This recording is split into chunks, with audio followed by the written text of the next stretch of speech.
कौन सी औरत पुरुष से सबसे ज्यादा प्रेम करती है। नमस्कार मित्रों, आपका स्वागत है आपके अपने YouTube चैनल नवीन स्टोरी ऑडियो में।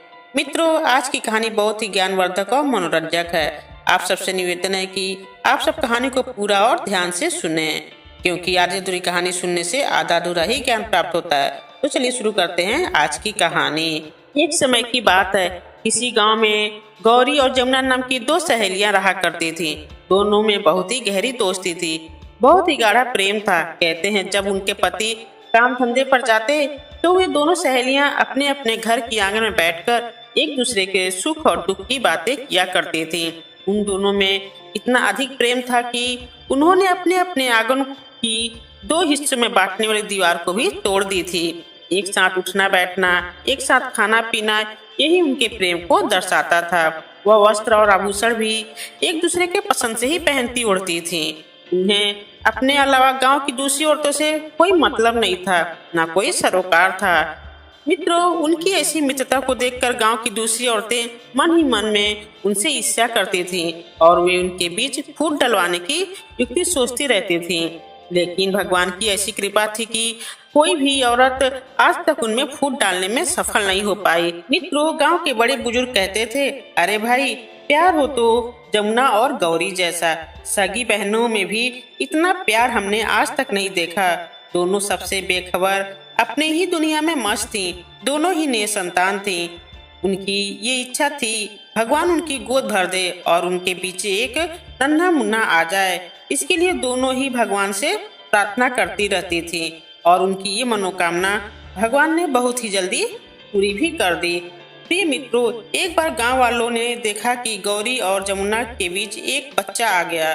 बच्चा किसका है ये बात किसी को मालूम नहीं थी। गांव वालों ने दोनों में से किसी को भी गर्भावस्था के दौरान नहीं देखा।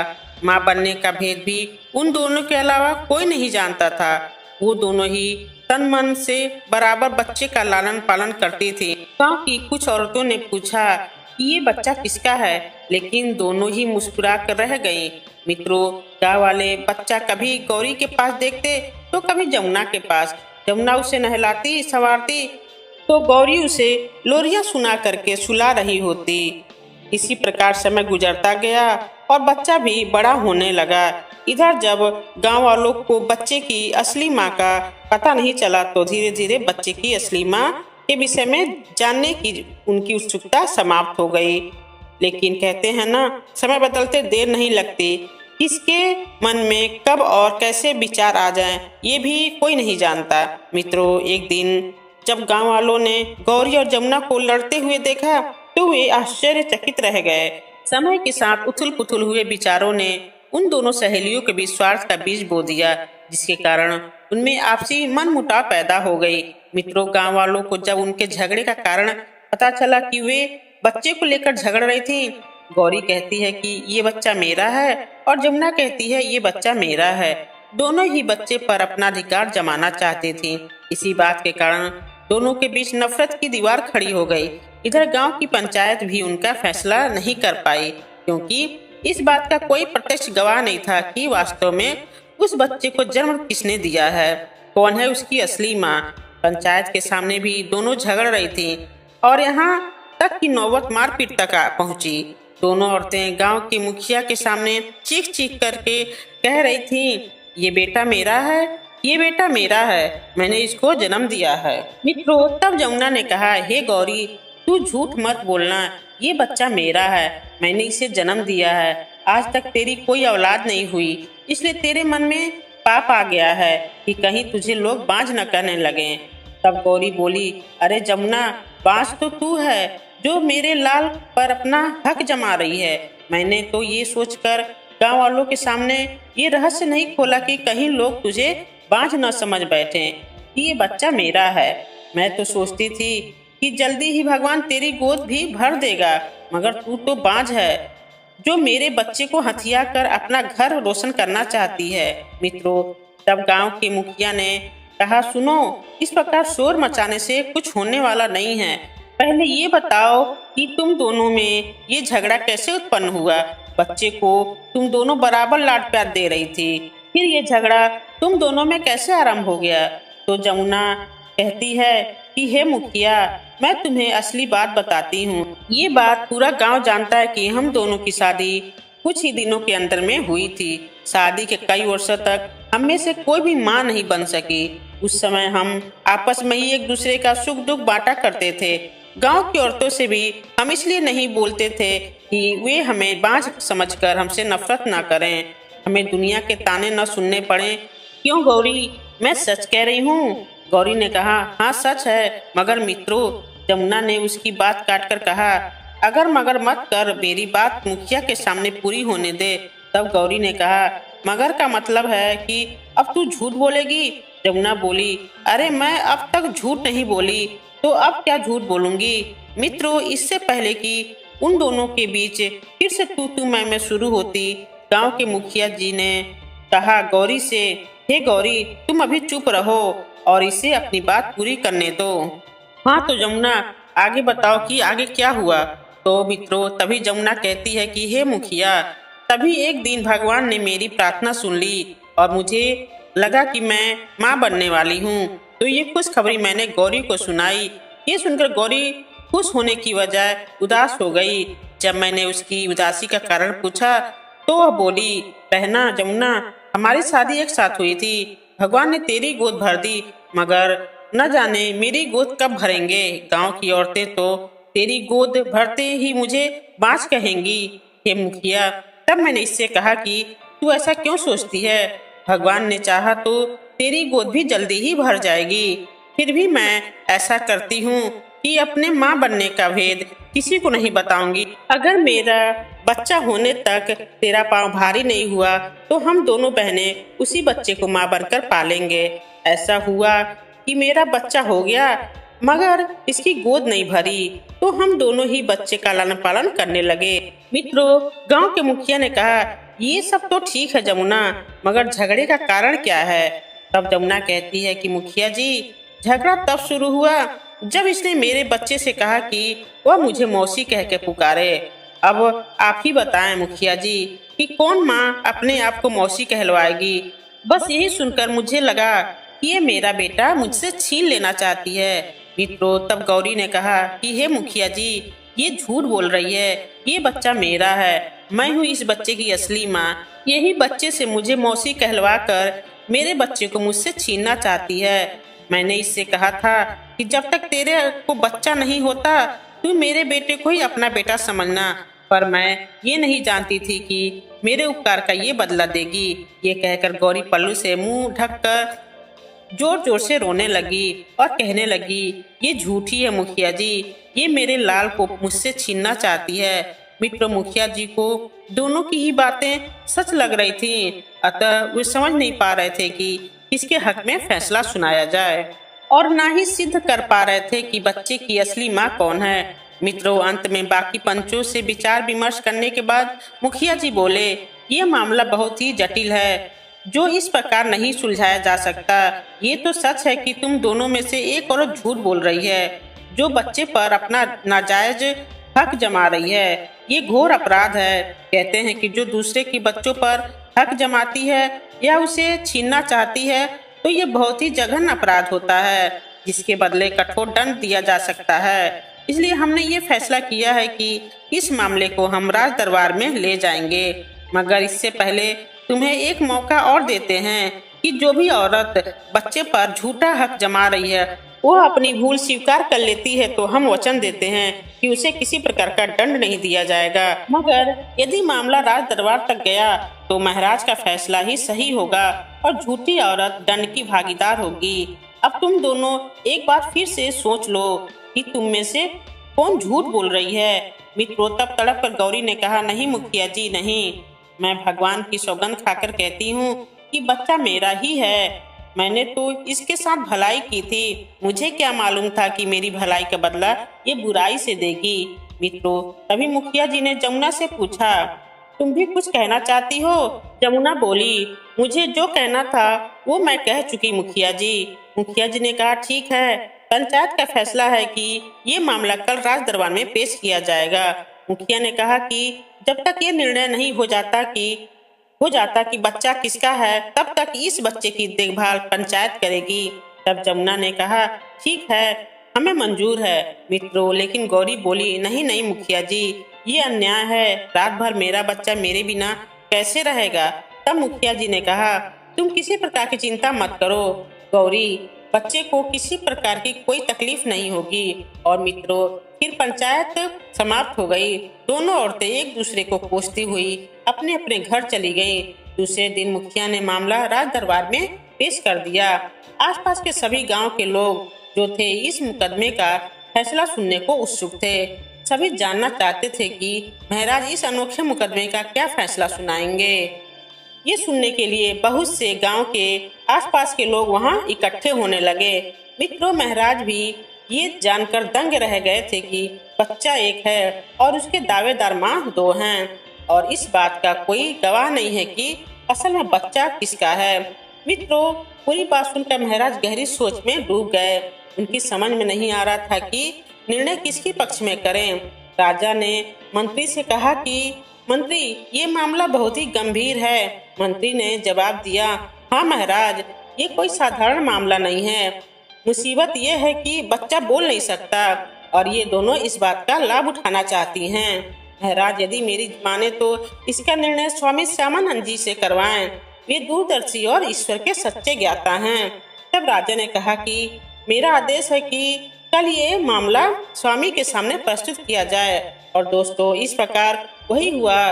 दूसरे दिन महाराज, मंत्रीगण और उस बच्चे और दोनों औरतों को लेकर स्वामी जी के आश्रम की ओर चल दिए। पीछे पीछे अपार जन समूह था जो इस अद्भुत फैसले को सुनना चाहता था। मित्रों, कुछ देर बाद ही सब लोग स्वामी के आश्रम में पहुंच गए और महाराज ने उस मामले को स्वामी के सामने रखा और कहा कि स्वामी जी, अब न्याय आपके हाथ में है। आप ही इस विवाद का ऐसा फैसला करें कि दूध का दूध और पानी का पानी हो जाए। मित्रों, स्वामी जी ने बड़े प्यार से उस बच्चे को अपने गोद में बिठाया और गौर से उसका चेहरा देखा। नन्हा बालक उनकी गोद में किलकारियां मार रहा था। बच्चे का चेहरा देखने के बाद स्वामी जी ने उस औरतों की ओर देखा। दोनों ही लुटी लुटी और गमहीन सी उनके सामने खड़ी थी। तब स्वामी जी ने कहा कि हे राजन, हम समझ गए कि ये बच्चा किसका है। राजा ने पूछा, किसका है महाराज? तब स्वामी ने कहा कि हे राजन, उनका नाम हम नहीं बताएंगे। इसका निर्णय अभी ये दोनों स्वयं ही कर देंगी। बोलो देवियों, सच सच बताओ कि ये बच्चा किसका है। तब गौरी ने रोते हुए कहा कि हे स्वामी जी, ये बच्चा मेरा है। मैं ही इस अभागी की असली माँ हूँ। तब जमुना ने चीख करके कहा कि चुप रह दुष्ट, खबरदार जो मेरे बच्चे को अभागा कहा। अरे अभागी तो तू है जो आज तक एक बच्चा भी पैदा नहीं कर सकी और अब मेरे बच्चे पर नजरें गड़ा कर रखी है, दोनों को देख करके। मित्रों, तब स्वामी जी ने कहा, शांत देवी शांत। स्वामी जी ने दोनों को शांत किया, फिर किसी सोच में डूब गए। सभी लोग उनकी ओर देख रहे थे। महाराज की नजरें भी स्वामी पर ही टिकी हुई थी। तब एकाएक स्वामी जी ने पुनः पूछा कि हे देवियों, तुम्हें हमारा निर्णय स्वीकार होगा? जमुना जल्दी से बोली, हाँ महाराज, आप तो योगी हैं, जो भी निर्णय करेंगे सोच समझ कर ही करेंगे। तब स्वामी जी ने गौरी की ओर देखा। गौरी ने भी कहा कि मुझे भी आपका निर्णय स्वीकार होगा महाराज। मुझे विश्वास है कि जीत सत्य की ही होगी। स्वामी कहते हैं ठीक है। फिर मित्रों, स्वामी अपने आसन से उठे और अपने आसन से दूर धरती पर एक घेरा खींचा और उस घेरे में बच्चे को रखकर बोले कि मैं 3 तक गिनता हूँ। जो भी देवी इस बच्चे को पहले उठा लेगी, बच्चा उसी का होगा। दोनों ने कहा, हमें मंजूर है महाराज। और फिर स्वामी जी ने बच्चे को घेरे में रख दिया और गिनती शुरू की, 1 2, और जैसे ही उनके मुंह से 3 निकला, वैसे ही दोनों औरतें बच्चे पर टूट पड़ी। गौरी के हाथ में पैर आ गया और जमुना के हाथ में हाथ। तब गौरी चिल्लाने लगी, छोड़ छोड़ कलमुही, ये बच्चा मेरा है। जमुना ने भी चिल्लाकर कहा कि छोड़ छोड़, बच्चा मेरा है। अरे बाज औरत, देखती हूँ तो इसे कैसे ले जाती है। मित्रों, दोनों ही बच्चे को अपनी अपनी ओर खींचने लगे। इस प्रकार खींचे जाने के कारण बच्चा जोर जोर से रोने लगा। कुछ ही देर में उसका रोना क्रुदन में बदल गया। वह चीखे जा रहा था और वे दोनों औरतें उसे अपनी ओर खींचकर अपने कब्जे में करने की कोशिश कर रही थी। मित्रों, देखने वालों को बच्चे की दयनीय स्थिति पर तरस आ रहा था और मन ही मन वे दोनों औरतों को कोस रहे थे कि एकदम से गौरी तड़प उठी और बोली, नहीं महाराज, उससे बच्चे का बिलखना नहीं देखा गया और बच्चे को छोड़कर वह धरती पर बैठकर रोने लगी और बोली, महाराज मैं बच्चे की दुर्गति होते हुए नहीं देख सकती। ये कहती है कि बच्चा इसका है तो बच्चा इसे दे दो, मगर मेरे लाल की दुर्गति न कराओ। मित्रों, जमुना ने झटक कर बच्चे को सीने से लगा लिया और बोली, कहती क्या हो, ये बच्चा तो है ही मेरा। अब तो आपने देख ही लिया स्वामी जी कि बच्चा किसका है। यदि इसका बेटा होता तो क्या ये इतनी आसानी से बच्चे को छोड़ देती। जीत हमेशा सत्य की होती है महाराज। मित्रों, स्वामी जी अत्यंत गहरी मुद्रा में बैठे किसी विचार में खोए हुए थे। सभी की नजरें उनके चेहरे पर टिकी हुई थी। सभी जानना चाहते थे कि स्वामी क्या फैसला करते हैं। तभी मित्रों, स्वामी जी की गंभीर आवाज गूंजने लगी और कहा कि जमुना, ये बच्चा गौरी को दे दो, तुम इस बच्चे की असली माँ नहीं हो। जमुना चीख करके बोली, ये आप क्या कह रहे हैं स्वामी जी? आपने भी तो कहा था कि जो बच्चे को उठा लेगी वही उसकी माँ होगी। स्वामी ने कहा, हाँ कहा था, तो आप अपने वचन से मुकर क्यों रहे हो? तब स्वामी जी ने कहते हैं, हम न्याय कर रहे हैं जमुना, सत्य का न्याय। और सत्य यही है कि बच्चा तुम्हारा नहीं बल्कि गौरी का है। जमुना बोली, नहीं नहीं स्वामी जी, ये आपका अन्याय है। आप न्याय नहीं बल्कि अन्याय कर रहे हो। स्वामी जी ने कहा, खामोश रहो। अरे दुष्ट औरत, जिस औरत के दिल में ममता नहीं वह भला माँ कैसे हो सकती है? यदि तुम बच्चे की असली माँ होती तो बच्चे की इस प्रकार दुर्गति नहीं होने देती, मगर क्योंकि ये तुम्हारा बच्चा नहीं है और इसे तुम्हें किसी कीमत पर पाना था, हासिल करना था, इसलिए तुम्हें बच्चे कोई हित और अहित की कोई चिंता नहीं थी। तुम्हारे मन में तो स्वार्थ भरा है और स्वार्थी जीव किसी के हित और अहित की बात सोच ही नहीं सकता। इस बच्चे की असली माँ गौरी है, जिससे बच्चे का बिलखना सहन नहीं हुआ और ना ही उसकी दुर्गति देखी गई। अतः बच्चे के हित को देखते हुए उसने दावा वापस ले लिया। कहकर स्वामी जी महाराज बोले, हम अपना निर्णय दे चुके हैं राजन, आगे जो आपको करना है कीजिए। मित्रों, तब महामंत्री बोले, आपका निर्णय ही अंतिम निर्णय है महाराज। तब महाराज बोले, हमारा आदेश है कि इस दुष्ट औरत से बच्चे को लेकर गौरी को दे दिया जाए और इसे कारावास में डाल दिया जाए। मित्रों, तब गौरी ने जमुना से अपना बच्चा ले लिया और बोली, महाराज ये मेरी सखी है, आप इसे ऐसा कठोर दंड न दें। मैं आपसे विनती करती हूँ कि किसी स्वार्थवशी इसने ऐसा किया है, किंतु ये दिल की बुरी नहीं है। मित्रों, तब स्वामी ने कहा, देखा तूने पापनी औरत जमुना, कितना बड़ा है गौरी का हृदय। अरे जिसके साथ तूने छल किया वही तेरे लिए अभय दान मांग रही है। मित्रों, तब जमुना जोर जोर से रोने लगी और कहने लगी, मुझे माफ कर दे महाराज, वैद्य जी ने मुझे बताया था कि मैं कभी माँ नहीं बन सकती। यही जानकर मेरे मन में पाप आ गया था। हे महाराज, गौरी सहेली मेरी निष्कपट और निष्पाप है। मित्रों, स्वामी जी ने कहा, ठीक है जमुना, इसके कहने पर हम तुझे क्षमा करते हैं, किंतु याद रहे भविष्य में कभी किसी के साथ धोखा करने की कोशिश मत करना, नहीं तो कठोर दंड दिया जाएगा। मित्रों, जमुना गौरी के कदमों में गिर पड़ी और सिसक सिसक कर रोते हुए बोली कि हे गौरी बहन, मुझे माफ कर दे, मैंने तेरा दिल दुखाया। गौरी बोली, जमुना बहन, जो कुछ हुआ उसे तुम भूल जाओ। कहते हैं सुबह का भूला यदि शाम को घर आ जाए तो उसे भूला नहीं कहते। तेरी आंखों से बहने वाले प्रायश्चित के आंसुओं ने तुझे अपराध मुक्त कर दिया है। ले संभाल इस बच्चे को, इस पर आज भी तेरा उतना ही अधिकार है जितना पहले था। मैं सबके सामने कहती हूँ कि मैं इसकी जन्म देने वाली माँ हूँ और तू ही इसकी धर्म की माँ है। आज से इसका लालन पालन तू ही करेगी। मैं तो इसे हंसता खेलता देखकर ही खुश रहूंगी। मेरी जमुना बहन, ले इस बच्चे को संभाल। मित्रों, गौरी की महानता देखकर वहाँ उपस्थित सभी लोगों के आंखों में आंसू आ गए। महाराज और स्वामी जी से विदा लेकर दोनों अपने अपने घर चली गईं। दोस्तों, ये थी कहानी दो माओं की। इस कहानी को सुनकर आपकी आंखों में भी आंसू छलक आए होंगे और अब जान गए होंगे कि माँ की ममता क्या होती है, असली माँ कौन सी होती है, वो हमने इस कहानी में आपको बताया है। मित्रों, इस तरह से कहानी के माध्यम से हम ये बताते हैं कि कौन सी स्त्री पुरुष से सबसे ज्यादा प्यार करती है। तो मित्रों, वो है स्त्री रूपी माँ, जो अपने पुरुष रूपी बच्चे को सबसे ज्यादा प्यार करती है। एक माँ से ज़्यादा कोई अपने बच्चे को प्यार नहीं कर सकता है। तो मित्रों, कहानी कैसी लगी हमें कमेंट करें और वीडियो को लाइक, शेयर और सब्सक्राइब जरूर कर दें।